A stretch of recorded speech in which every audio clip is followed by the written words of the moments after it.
I'm Chris Brown, and this is an introduction to axiomatic design. It's part of a larger course on axiomatic design of manufacturing processes, a grad course here at Worcester Polytechnic Institute, where I'm on the faculty in mechanical engineering. This series on axiomatic design can be viewed and learned separately. The parts on manufacturing processes use axiomatic design, so those need to be done after watching some of the axiomatic design parts. Alright, so starting off, let's examine, first of all, what is engineering design, and set the stage for understanding a special part of engineering design, or a special type of engineering design known as axiomatic design. First off, engineering design. It is kind of redundant. Engineers do design. But more than just engineers, we all do design whether or not we're engineers. We're a kind of species of designers. We start designing things probably before we can speak, as we think about trying to manipulate our environment and get food or get warm. And so we develop a knack for intuitive design. So the question is, what do we do when we can no longer do it intuitively?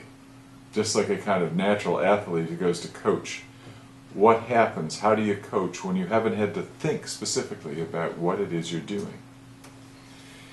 And so at some point, as we take on more complex and intricate design problems, we need to have some system for dealing with these.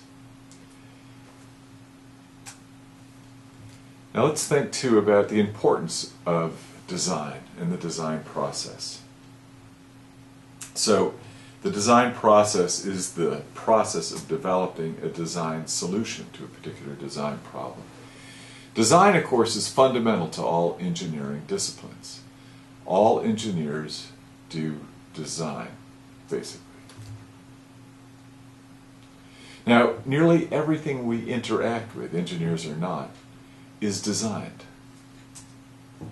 The organizations we work for or interact with are designed. Transportation and communication systems, our cars, airplanes, highway system, airports, designed. Food, production, distribution systems, all the things that are essential to supplying our needs and as well to the things that we enjoy, vacations, music, entertainment, all get designed. Now, if all these things are designed, then the process by which we design things influences everything. So it has a strong influence on us and our lives and our quality of life. Now, how would we define engineering design, or any kind of design? So design is, we could say, is the process of conceiving of something that would function to fulfill a need. So design starts with understanding needs and then trying to find a function that will fulfill that need. Now this thing could be all kinds of different things. It could be physical, it could be a process, it could be a system, it could be an organization, it could be software, hardware. And the design solution that we develop is a symbolic representation. It's not the actual thing itself. It's something we use to represent it. So if you're an engineer, or if you are involved with designing things, think for a moment. Do you have a conscious method you use for design? What is the method you use for your design process? And have you consciously changed it? Now, one of the things I find when I'm teaching here at WPI and advising students on their senior projects, I ask them, so what kind of design method do you use? Most of these students have not yet been exposed to axiomatic design. And I asked them, can you describe how it is different, specifically, than what you would do or would have done 4 years ago when you were a senior in high school?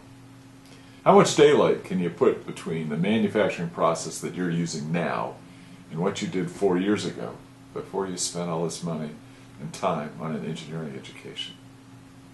Most students have trouble articulating this.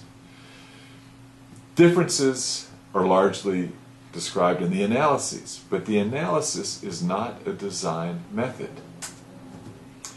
Analysis helps us figure out is something going to break or deform too much to be useful. In mechanical engineering, of course, but there are other applications in civil and electrical. Similar things. Now, many of the design methods, when we actually get down to what these students are doing, are essentially throwing ideas against the problem, see what sticks. And that's not a lot different than what happens in industry many times. So, figuratively throwing ideas. Let's just throw out a bunch of ideas, let's come up with a bunch of ideas and see sort of what people seem to like and looks like it might work. Almost universally, these methods lack what I would call good evaluation criteria. Something that lets us decide early on in the design process, is this a good design? And we'll talk more about that in a subsequent module. What else can we say about engineering design? Well, it's fun. We get to dream of things that never were and ask how? How can we do these exciting things? And then we get down to the conceiving, planning, analyzing, comparing, selecting components and systems, and come up with some sort of design. And we need to be able to build a consensus, of course, for that design with the other engineers and the project teams, with who's ever sponsoring the design, and all of the stakeholders, the person who's going to have to build it, people who are going to use it, people who own it. Now, design universally, though, is functionally based and objectively oriented. Now, this doesn't mean we're not concerned about aesthetics. Aesthetics can be considered one of the functions, but basically the design has to fulfill a need. It has to function to fulfill a need. And we're designing to achieve some sort of objective. Now, as we said, the design is not the thing. So as engineers, we're creating value by thinking. And then, of course, by communicating these thoughts. Because engineers tend not to be the ones to make the things they design, although it's good that they know how to and maybe have some experience doing that. These ideas need to be communicated somehow. Since the main thing that we traffic in as engineers is thought, what is thought? Well, in 2004, Eric Baum's book came out by that same title, What is Thought? And early on in the book, he writes that thought is all about semantics, and semantics is equivalent to capturing and exploiting the compact structure of the world. Now, it turns out that this compact structure is very important and comes up in other situations, and we'll be taking a look at this in a moment. Now, we exploit this compact structure through language and mathematics. Engineers will use mathematics heavily to try to see, for example, what the stresses are in a part to see if it's going to deform or break so that it won't be able to fulfill its function. And so we develop some symbols and a logical sort of manipulation of these symbols to solve the problems. But semantics. What are semantics? Well, we have sort of meanings, relationships, argument structure, linking to syntax, and then integrating elements into some meaningful entity. So this is what semantics is about. And what does this suggest that we do for design? Well, if we're going to develop a design method, it seems that we will need some sort of appropriate symbolic representation of the design. And then we'll need to develop some rules for manipulating these symbols so that we can achieve the best design. These would be important steps. And remember, the symbol is not the thing. So engineering design, is it an art or is it a science? So here we mean science in the sense of a scientific discipline. So what is a scientific discipline? Scientific disciplines tend to have a few simple, self-consistent rules that can be used to solve a wide variety of problems within that discipline. So what is an art?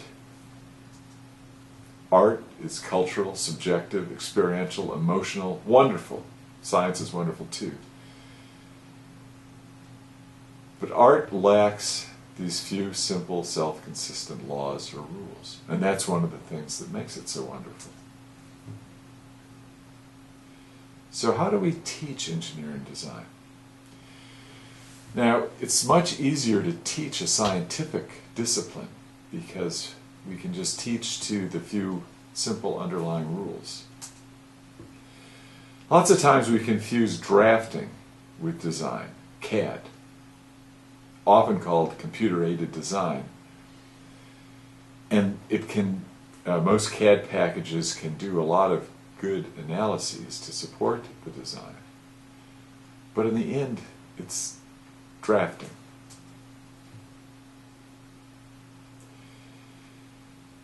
So when we teach engineering design itself, we're often teaching a kind of process algorithm that involves some sort of ideation.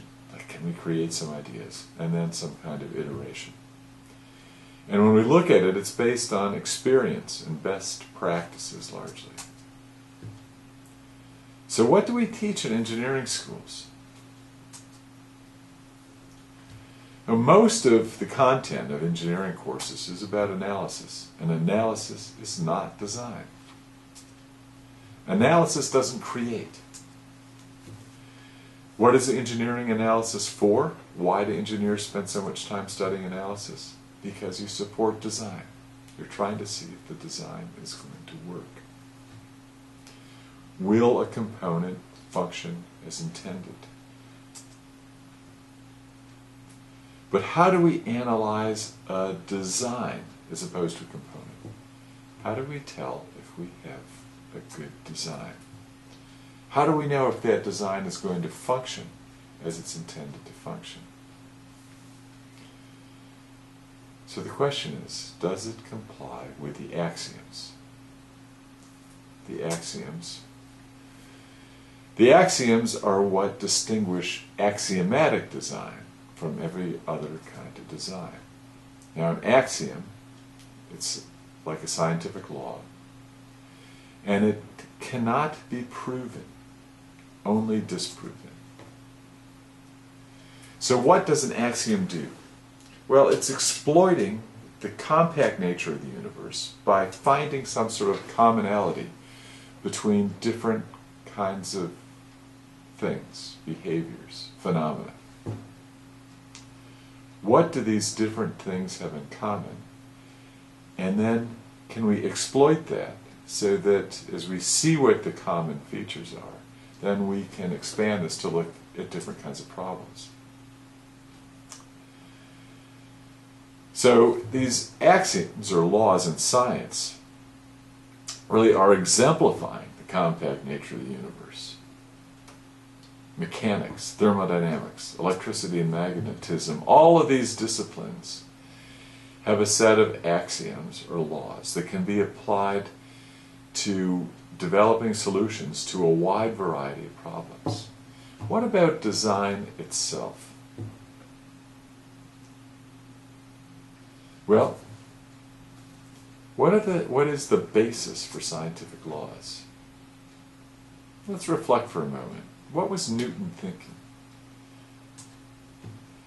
Newton looked or knew something about the way the lights moved around the sky at night, particularly the ones that wandered, the planets, that didn't move with the rest of the stars. So the telescope was being invented, people understood that there were planets, the orbits were starting to get worked out. But then he made the connection with objects falling on Earth. And so through a wide diversity of phenomena, the motion of planets, and classically people talk about Newton and apples falling off trees, he was able to recognize commonalities, at least. We can speculate that that's what he did.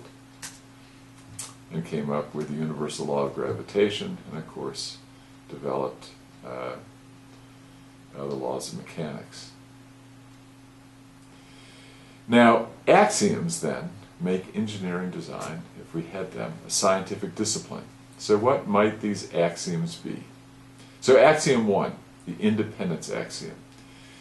This says that you should maintain the independence of the functional requirements. Now this is a kind of directive that is used as you're developing the design and looking at the functions. Axiom 2, and there's only 2 axioms in axiomatic design, is to maximize, this should say rather minimize, the information content of the design. Let's fix that.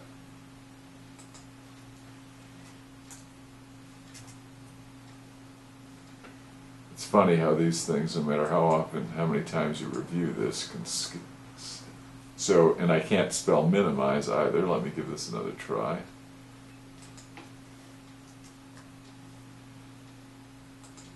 That looks better. All right. To emphasize, it is minimize the information content of the design. Now, we'll be talking more about this later. Now, what I might have said too before introducing those axioms, what we're going to learn is how to tell the difference between a good design and a bad design. And this is somewhat worrisome. You're going to notice bad designs that you didn't notice before. And so in some ways your life is not going to be so good. You're going to be troubled by these bad designs, thinking they could have been made better with just a little bit of thought. Now, since those are axioms, and since axiomatic design has only been around since the 1970s, whereas Newtonian mechanics have been around since the 1700s, we haven't had so much opportunity to see if there's any violations. In other words, we can only disprove the axioms in axiomatic design.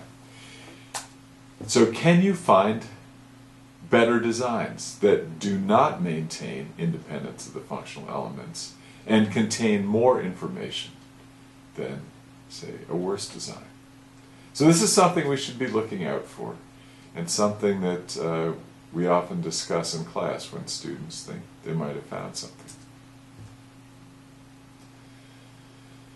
Now, if we think about what mechanics was like before Newton's laws, it was most likely an experiential type of discipline based on best practices and experience. How do we make a water wheel? How do we transmit this force from here to there? What happens when the angle changes? What happens when something starts to accelerate? Or what has happened to make it accelerate? So if we think about the way that mechanical problems were addressed before Newton, are we doing the same thing if we're using sort of pre-axiomatic design? Now keep in mind that axioms do not create, and if they do not create, then what good are they? Well, they're used to analyze the functionality, to tell the design is supposed to function, supposed to fulfill a function that meets a need. So we want to be able to see primarily, is the design going to be able to function as intended? And that's what we're going to be developing in the following modules. Now we brought up the question about sort of design and what is design? And it's interesting to think, so what is the difference between science and engineering? And actually science and religion. Now the important thing, and it's important to keep this in mind, that differentiates science from religion is that religion is based on beliefs and faith, and not on testing. If you believe that the resurrection occurred, you don't need a graduate student standing outside of the tomb taking notes in the middle of the night to verify that. That's science. Graduate students working too late, making notes, taking data. Science must be falsifiable. Science must be testable. And science is certainly important to engineering. But engineering design. So scientists look at things as they are and ask why. Are there underlying principles that we can use and find commonalities across different kinds of phenomena? Looking at things as they are and asking why. Engineers dream of things that never were and ask, why not? Thank you for your attention.